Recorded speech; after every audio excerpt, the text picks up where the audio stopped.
Magandang araw po mga kapatid. Muli po isang bagong taon, masayang bagong taon sa bawat isa po sa atin, taong 2026. Today is the first day ng taon pong ito at napakahalagang harapin po natin ito ng puno ng sigla at puno ng tiwala sa Diyos sa atin pong buhay. Gusto ko pong mag-share sa inyo ng atin pong devotion for today. I entitled Grace and New Beginnings, ang biyaya ng Diyos at ang mga bagong simula sa atin pong mga buhay. Our scripture reading makikita po natin sa 2 Corinthians chapter 5 verse 16 to 18, and our key verse ay nasa Ephesians chapter 2 verse number 8. No, ang sabi po doon ng salita ng Panginoon, alam po natin yan, maaring kabisado po ng ilan sa atin. For by the grace of God, ang sabi po doon, by grace are ye saved through faith, and that not of yourselves, it is the gift of God, not of works, lest any man should boast. So, ang kaligtasan po ay regalo ng Diyos sa bawat isa po sa atin. At ang biyaya ng Diyos ay nag-i-encourage po sa atin na magkaroon po ng panibagong buhay, panibagong simula. Kumbaga, kung ang biyaya ng Diyos, makikita po natin na ito po'y hindi masusukat sa buhay natin.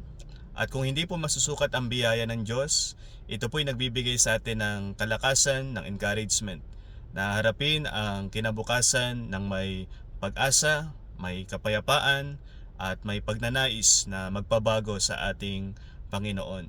So ang biyaya po ng Diyos, tinutulungan po tayo nito upang isantabi na natin yung mga nakaraan nating kabigatan at yakapin na po natin yung pangako ng kinabukasan. Ang biyaya ng Diyos ay nag-urge sa atin na magkaroon ng bagong pag-asa, at makita natin ang biyaya ng Diyos ay nagpapahayag ng maraming chances ng Panginoon sa buhay natin.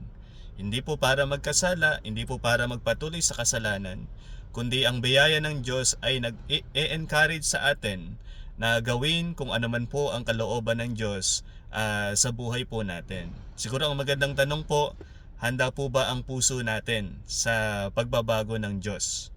No, handa po ba ang puso natin na baguhin ng atin pong Panginoon? Sapagkat ang Diyos ay more than willing, more than ready, more than prepared, kahit higit sa atin na baguhin ang ating buhay. Sabi nga sa 2 Corinthians 5:17, therefore, if any man be in Christ, he is a new creature. All things are passed away. Behold, all things are become new. So sa panahong ito na panibagong taon, ito po'y magandang pagkakataon din po sa bawat isa na tingnan natin ang biyaya ng Diyos upang tayo po'y ma-encourage na magkaroon ng panibagong buhay. So napakahalaga po, open lang ang ating puso sa pagbabago po ng ating Panginoon, at makita po natin na ang Diyos natin ang bahala sa ating buhay. Siya ang may landas na nais nating tahakin. Siya ay may plano sa ating buhay, mabuting plano. At siya ang ating trustworthy guide. No, siya po ang ating matapat na tagapaggabay sa ating buhay. Ngayong taong ito, ipagkatiwala natin sa Kanya ang ating mga kinabukasan, ang ating future sa Diyos. No? At napakahalaga na makita natin na siya ang sundin natin sa ating buhay because He is a trustworthy guide. No? At harapin din po natin ang taon pong ito ng may confidence dahil po sa biyaya ng Diyos.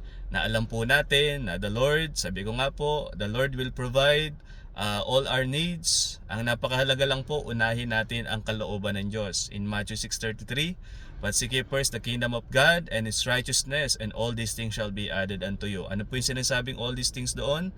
Yan po ay ang ating pagkain, tirahan, mga iniinom, ang lahat po ng pangangailangan natin, Diyos ang bahalang mag-provide sa atin.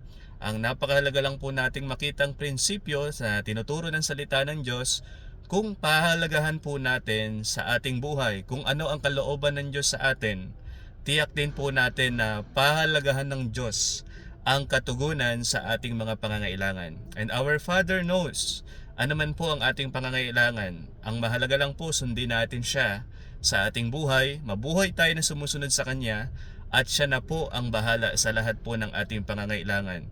There is nothing na tayo po'y mabalisa, matakot, mangamba, or tayo po'y mag-alinlangan sa atin pong kinabukasan, sapagkat ang Diyos ang bahala sa ating buhay. Ang kanyang biyaya ay pwede nating panghawakan, na pag ito po'y ating na-realize sa ating buhay, at tayo po ay magpapatuloy sa Panginoon at magpapabago sa atin pong Diyos. So I hope meron tayong pusong handang magpabago sa ating Panginoon. This year 2026, it is a great encouragement to each and every one of us.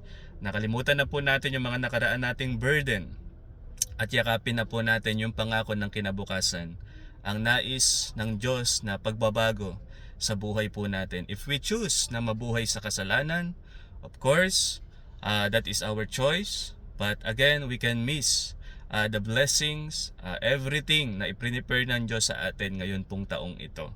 So I hope, pagkatiwalaan natin ang Diyos, sundin natin siya at magpabago tayo sa ating Panginoong Diyos. Saglit tayo mag-pray. Lord God, salamat po sa devosyong ito. I pray, Lord, ng inyong biyaya na hindi masukat ang magbigay sa akin ng encouragement na harapin ang bukas ng may panibagong buhay at patuloy na tiwala sa inyo, Panginoong Diyos. Sa iyo ko na po ipinagkakatiwala ang taong ito at ang inyong pagkilos sa aking buhay. This is I ask and pray in Christ's name. Amen.